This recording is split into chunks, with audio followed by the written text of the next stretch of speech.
Hey everybody, welcome to Leon's Chainsaw Parts and Repair.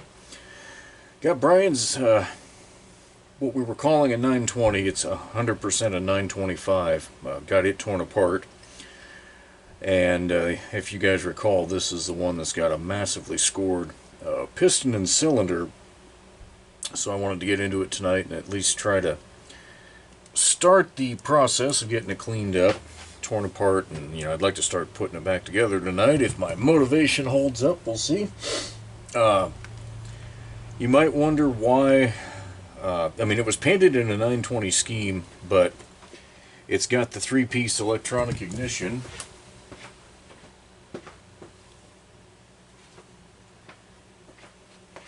It came later. There's no points lobe on that camshaft. Got the thin ring piston, all that good jazz. This is a 920 that was painted to look like or a 925 that was painted to look like a 920. But that's okay, it doesn't matter. Lots of things here, clues as to what went wrong. We'll start with some super obvious stuff. There's the piston. So let me get this oriented right. So it would have been like this. This is the exhaust side. So you can see good amount of scoring there. Ring landings completely collapsed, rings seized. That would have been the bottom of the saw. So there's a transfer port down there. Actually, two of them. That's where these marks are. This is a solid part of aluminum. So it was scored there. Another one, another one. You can see those transfer ports. You can see them in there. Those correspond. Where we've got these thin streaks, that's where there was still material. So there's the top of the piston. Same thing. And we're back to the exhaust again. So it's got universal scoring pretty far around this damn piston. So that rules out, if you're trying to figure out why a saw burned up, that rules out things like carbon scoring or, say ingestion of dirt. Those leave patterns in certain places. Carbon scoring can be limited to right over in here. Dirt, you're going to see a lot more damage up on the intake area here, right above your intake, your reed valve, all of that. All the way around like this thing just plain got hot. Super hot. And you can look at the top of the piston and tell that. See this whitish area, or more lighter gray with white specks? Right above the exhaust side. This got mega freaking hot. Hot enough to cook the bearing. See how much side to side there is? There's always a little bit. But that's like uber bad. No good. Now we'll get into a little better news. You can see the connecting rod journal isn't all blued out. That's not destroyed. And the bearings that came out aren't blued and melted. So that's good. It didn't get super hot, like as in superheated melt everything. If it had gotten that hot, we probably would have had a full seizure and a bent rod. And at that point, God knows. So not a whole lot to see in there, just a whole bunch of aluminum transfer, scoring, Nastola. If this was a rare saw that you couldn't get a cylinder for, you almost could hone that and get away with it. There's stuff I'm catching my fingernail on there, but again, if this was a saw from the 40s, 50s, that you just would never, ever find a cylinder for, you might get away with cleaning that up. But before I put this down, what the hell do we have here? All that crap. This had a gasket delete on it. And somebody used some old run-of-the-mill shitty RTV sealant that sticks pretty good out here. But there's no residue in here where it should be sealing. And what do you know? I haven't cleaned that off of the crankcase. There's just nothing there. So whatever was in there got all squished out. I would be 85 to 90% certain there was a pretty good air leak right around the cylinder base here. If you're going to do gasket deletes, look up some of those guys like Tin Man, Iron Horse. I know there's probably dozens of others. Those are the ones I'm familiar with. Look up and see what they do. They know what they're doing. They know what sealants to use. If I was doing it, I'd probably go back to my Moto Seal. That may not be the best, but it's the best I know of. And I know some of the guys prefer Yama Bond, and there's, shit, I think there's one from Honda too. Might be Honda Bond. I don't remember. But point is, you gotta be, if you're gonna do something like this, do it right. So I don't know when this happened, but you can tell that somebody was very intentional because they, the gasket here is still in place, but this one there's no trace of it at all. So anyway, that's going on. So we know that happened. What else was I going to blather about? Okay, we know that the crankshaft seal, at minimum, on the flywheel side was leaking. How do we know that? See that ring of crap around there? So this is where the bearing rides. Out in here. There's a little gap between the bearing and where the seal rides right there. And if you have stuff built up in there, pretty damn good odds that seal is leaking. This side, it's not as obvious, but look at all this debris and stuff on the crank and on the bearing. That doesn't belong there. That's debris and material that has infiltrated this. Man, I'm glad I pounded this out. This bearing is shot. It got too hot and it's ground up. But I'm looking. Can you guys see right there? I don't know what all that trash is. That could just be trash that's flaking out of there. But you all know if there's trash in the race, the rollers are no good. And this also, when it was in the saw, I had an up and down movement that was just way excessive. I don't think Homelite published for most saws an actual spec for what is acceptable and what isn't, but I've just gotten a feel for it over the years. I could have probably driven a new seal in there and it would have lasted a while, but you put a new seal on a worn bearing, pretty soon you're going to have another worn out seal. So anyway, there's a lot of work to do here. I need to clean that crankcase out. Again, you can see back here at the base, that's where the bearing goes. See all that crap that I just scraped out? No way in hell should that be in there. So not only do I need to get the sawdust, dirt, grease, that kind of junk out, but I guarantee that as this thing's superheated, it sheds some material off the piston, some ultra-fine dust that has worked its way back in there, and we sure don't want that washing out later on down the road and contaminating and destroying a new piston and cylinder. That's not at all what we want. So anyway, I don't know how far I'll make it on this thing tonight, but just wanted to kind of give you guys a good overview of what we're working with. And if you come across a saw where you dive into it, some of the things that you might expect if you've got one that's got a scored or seized piston kind of similar to this. So we'll see what happens. Okay, so it's the next day. I don't think anybody ought to be terribly surprised by that. What a mess. That's all I can say. It's been a while since I've had a saw in that was in just this general state of disrepair, missing parts, just, yeah, the whole 9 yards. Let's have to put that back in now that I've got the fuel hose in place. Trying to set the grommet, sometimes it's easier to take that upper screw out since you got some room to work. But it also helps to put it back in. Anyway, just everything everything I came to, it was just like, oh, gotta do that. Oh, gotta do that. For starters, did I already throw the box away? I did. Doesn't really matter. We don't need the box for this, but these pistons that you can get aftermarket, you get them on eBay,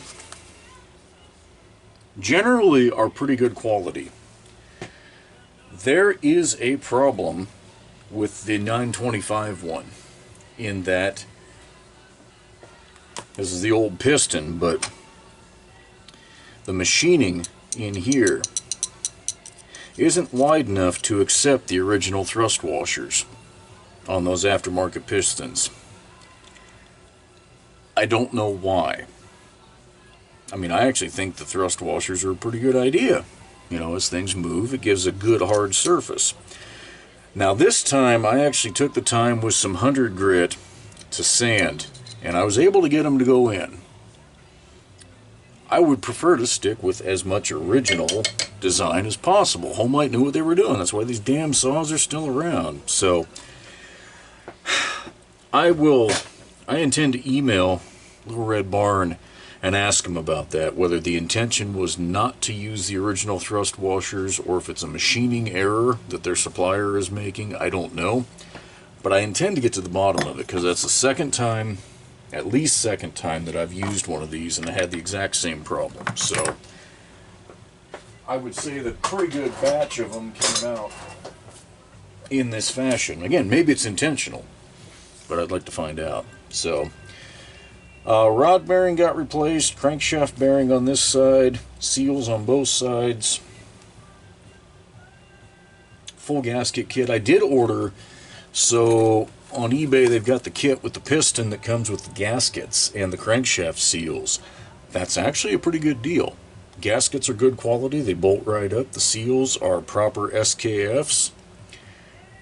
It's a good little kit. If you're doing a piston, I would encourage you to just buy that as a kit from them.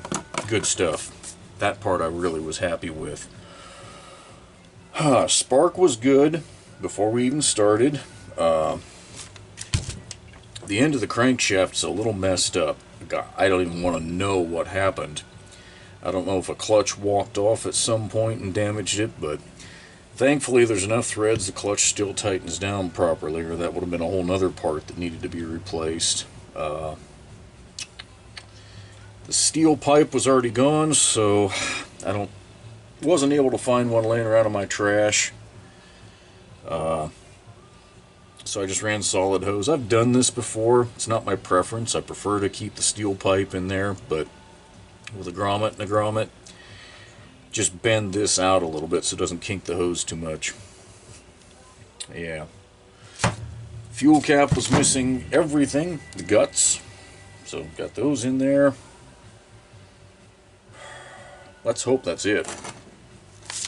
Let's see. Oh, and there's another problem I haven't found. Paint in the throttle lock doesn't equal good action. I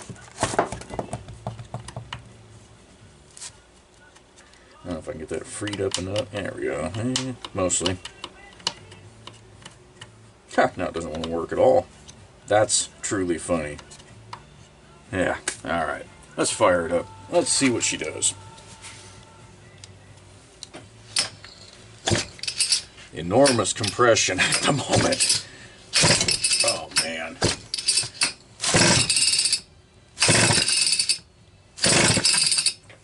She pulled fuel yet?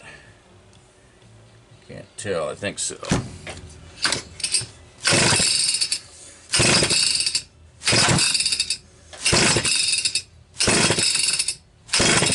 Oh my goodness. I'll break something. That oil in there. We're just going to give it a little prime and see if we can jump start this.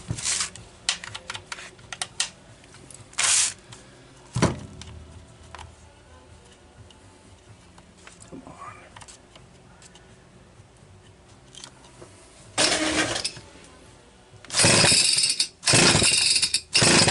Oh, come on.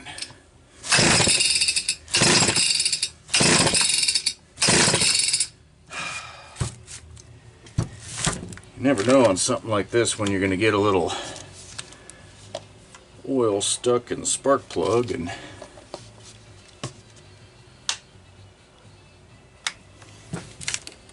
take a second to burn everything off. Come on, I'm not in the mood for this. That goddamn throttle latch, come on, really?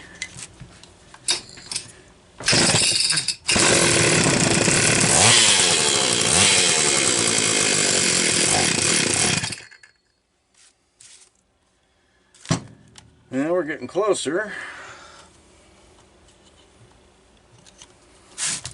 Smell lots of burnt oil.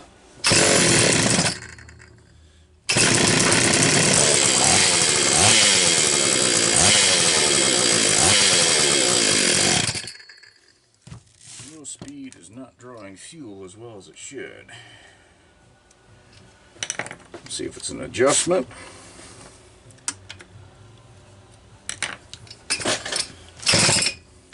Oh, come on!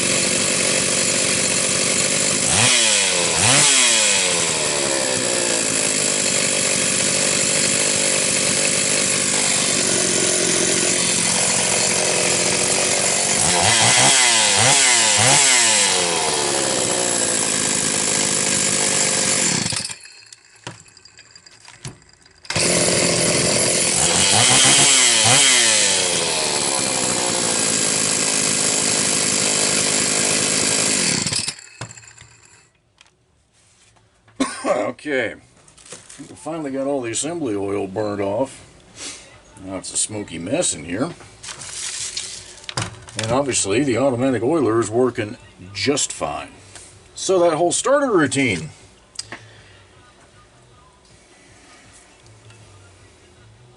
Know what those are? Those are what's left of the starter shields, and of course the spring was broken too. I have never seen that. That's, I mean, it looks like they melted. Beats the hell out of me. I don't know. But because of those, the starter pulley was left with the bolt loose. So what had it done? Worked its way back and hit the flywheel, and that's why it wouldn't retract. I've come across that a lot, where someone will attempt to repair on a starter, and it won't, when you tighten the nut bolt down, it won't retract, so they just leave it a little loose. Well, that right there is a good example of what will happen eventually. I mean, you might get away with that for a while, but then all of a sudden, guess what? She doesn't retract. So, once I got the oil out, and this thing was actually burning proper fuel mix, actually sounds pretty damn good. Needs to idle some more and do a little more running, obviously, but I wanted to finish the video up because it appears we have finally reached the end of this project. Because this, you know, just letting it run a little bit, whoop-de-doo. All that does is make the neighbors mad at me a little, and after all these years, I can live with that. So, anyway, when I get done with whatever break-in time I put on it today, I'm going to let it sit for a couple of days and then give it another cold start. Shouldn't have to prime it. See, that's more normal compression there. But that's going to be high compression. I mean, we're talking about an OEM Homelite cylinder that I was able to find, and then the aftermarket piston there. Good compression. This thing should be up somewhere in the 160 to 180 range when it breaks in. So, Bryan, I think this is going to be a winner for you. Yeah, I'll get the bill figured up, and as I told you, I will keep it as reasonable as I possibly can. But we put a lot of parts into this thing. But again, you got a super solid saw here. So, We'll be in touch soon, and we'll get this thing back home.